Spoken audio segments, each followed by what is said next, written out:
Is running out. America yet again is running out. Congress embroiled now in a new spending showdown with no chance of another chance of a shutdown looming.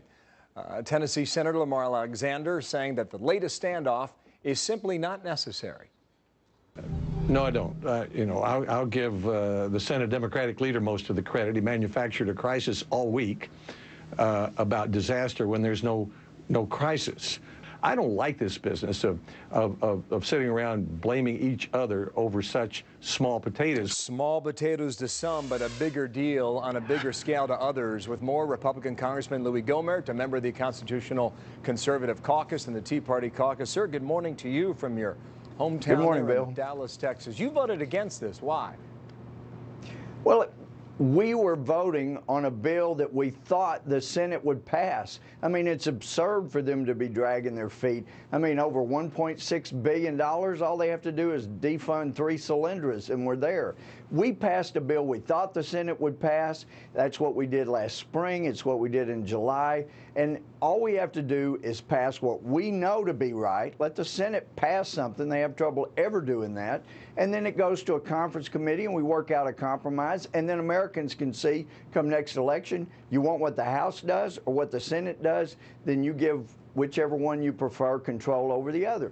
And I think that gives the Republicans control over the Senate instead of just... So you think this is purely doable, but the Democrats and the Senate are to blame, and they're turning around and saying guys like you were to blame, members of the Tea Party. What do you think about that?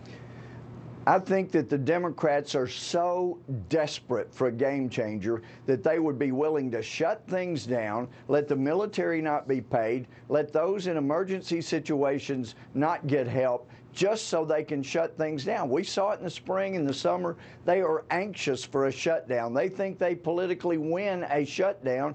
And what most of us that I know in the House were saying, look, let's keep our promise. We promised at least $100 billion in the first year. We didn't get anywhere near to that. So let's start cutting like we promised. And I think that S&Ps will be satisfied. I think that it gets us on the right track.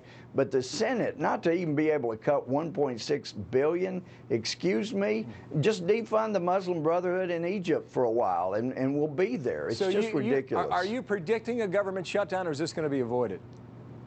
I think that Harry Reid's going to eventually see that it's in his court because the House passed a bill that would appeal to the Senate, that if they can't pass that with virtually no cuts, then it is going to be on their heads. Okay, now there'll be a price to pay. There are a lot of articles being written about the Tea Party members of the House, of which you are one of them, giving the Republican leadership fits.